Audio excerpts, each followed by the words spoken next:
नमस्कार मित्रांनो, कमळी मालिकेत आपण पुढील भागांमध्ये बघणार आहोत की कटकारस्थानं कमळी आणि कामिनी या दोघांमध्ये चालूच राहणार आहेत. पण पुढील भागांमध्ये आपल्याला असं बघायला मिळणार आहे की एक साधा पुरस्कार समारंभ आहे, पण त्याच क्षणी उघड होणार आहे असं काही का ज्यामुळे सगळ्यांचे आयुष्य कायमचंच बदलून जाणार आहे. आणि ते कशा प्रकारे बदलणार आहे ते आपल्याला या भागामध्ये बघायला मिळणार आहे. पण त्याआधी जर तुम्ही आमच्या चॅनलला सबस्क्राईब केलं नसेल तर सबस्क्राईब करा आणि व्हिडिओ आवडल्यास लाईक द्यायला विसरू नका. तर आपण पाहतो की अन्नपूर्णा कॉलेजमध्ये आज एक मोठा वेगळाच उत्साह असतो आणि संपूर्ण कॅम्पस सजलेला आहे. विद्यार्थ्यांच्या चेहऱ्यावरती उत्सुकता आहे, कारण आज जाहीर होणार होता वर्षातील सर्वात मोठा सन्मान, स्टुडंट्स ऑफ द इयर. सगळीकडे चर्चा एकच नावाची आहे, कमळी कमळी कमळी. प्राचार्य स्टेजवरती येतात आणि मायक्रोफोन हातात घेतात आणि म्हणतात, यंदाच्या स्टुडंट्स ऑफ द इयर पुरस्कार जातो आहे आपल्या एका अशा विद्यार्थिनीला जिने केवळ अभ्यासच केलेला नाही तर प्रत्येक अडचणीवरती मात सुद्धा केलेली आहे आणि स्वतःला सिद्ध केलेलं आहे. आणि ती विद्यार्थिनी आहे आपली कमळी. तेवढ्यातच क्षणामध्येच संपूर्ण हॉल टाळ्यांनी आणि त्याच्या आवाजाने दुमदुमतो. काही विद्यार्थी उभे राहून टाळ्या वाजवतात आणि काहींच्या चेहऱ्यावरती अभिमान स्पष्ट दिसत असतो, पण काहींच्या चेहऱ्यावरती मत्सर समोर दिसत असतो. म्हणजे कमळी मागे उभी असते आणि तिचे डोळे पाणावलेले असतात आणि तिला स्वतःलाच विश्वास बसत नाही का तिच्या मनामध्ये तिचा प्रवास फिरू लागतो. पहिल्यांदाच कॉलेजमध्ये आलेली ती घाबरलेली मुलगी आणि लोकांचे टोमणे, अडचणी, आणि आज ती इथपर्यंत कशी पोहोचलेली आहे ते आपल्याला इथे बघायला मिळतं. ती हळूहळू पुढे चालू लागते आणि दुसऱ्या बाजूला अनिका उभी आहे आणि तिच्या चेहऱ्यावरती स्पष्टपणे राग आणि अनसूया दिसूनच येत आहे. तिच्या मनामध्ये विचार असू शकतात आणि असे सुरू होतात की हा पुरस्कार माझा असायला हवा होता, कमळीचा नाही. तेव्हा कमळी तिच्या जवळून जात असताना अनिका तिला अडवते आणि म्हणत असते, ए कमळी तमळी, तू खूप मोठं काही केल्यासारखं वाटतंय का तुला? हा पुरस्कार तुला मिळावा म्हणजे तू बेस्ट आहेस असं नाही बरं का. तेव्हा कमळी शांतपणे तिच्याकडे पाहते आणि एक दीर्घ श्वास घेते आणि म्हणत असते, अनिका, मला माहिती आहे तुला वाईट वाटतंय, पण अजून काही संपलेलं नाही. तू जर मेहनत केलीस तर पुढच्या वेळी नक्की तू पण जिंकू शकतेस. तेव्हा अनिकाचा राग अजूनच वाढतो आणि ती म्हणत असते, मला तुझ्याकडून सल्ला नको आहे कमळी टमळी, ती तिरस्काराने म्हणत असते.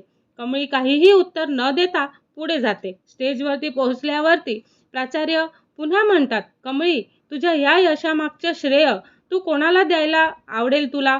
तू सांग बरं. तेव्हा क्षणभर शांतता पसरते. कमळी मायक्रोफोनकडे पाहते पण काहीच बोलत नाही, कारण तिच्या आयुष्यात असं कोणीच नाही ज्याला ती लगेच स्टेजवरती बोलावू शकेल. संपूर्ण हॉलमध्ये कुजबूज सुरू होते. कोणीच नाही का तिच्यासोबत? एकटीच आलेली आहे का? असं एकमेकांशी बोलत असतात. कमळीच्या चेहऱ्यावरती हलकी खिन्नता दिसते आणि ती ट्रॉफी घेण्यासाठी हात पुढे करते आणि तेवढ्यातच एक आवाज येतो, कमळी थांब थांब बाळा. तेव्हा सगळ्यांचे लक्ष दरवाजाकडे जाते आणि दरवाजात एक स्त्री उभी असते आणि तिच्या चेहऱ्यावरती आत्मविश्वास आणि डोळ्यामध्ये ओळखीची चमक असते आणि ती असते आपली सरोजा, म्हणजेच कमळीची आई. कमळी काही क्षण स्तब्ध राहते आणि म्हणत असते, आई तू इथे कशी? तिच्या तोंडून शब्द निघतात.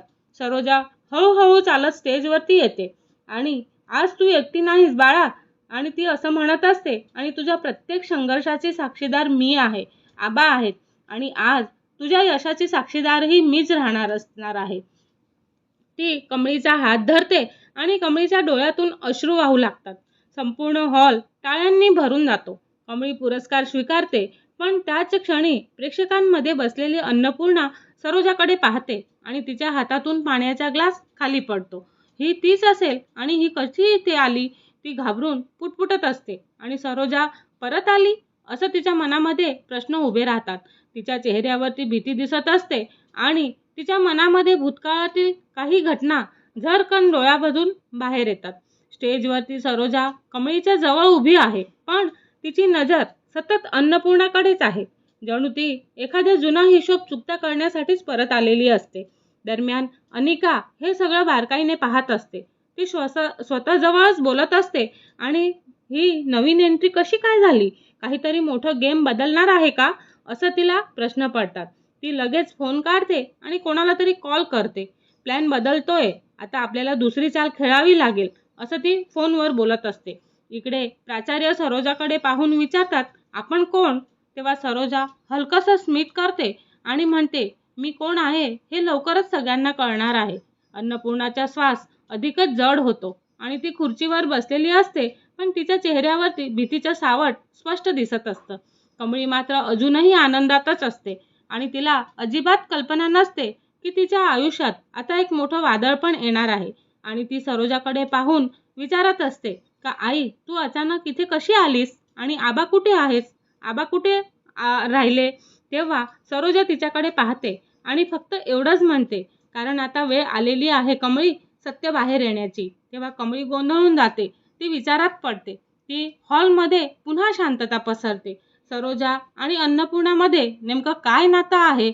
सरोजा कोणतं सत्य उघड करणार आहे आणि अनिका आता कोणती नवीन चाल खेळणार आहे?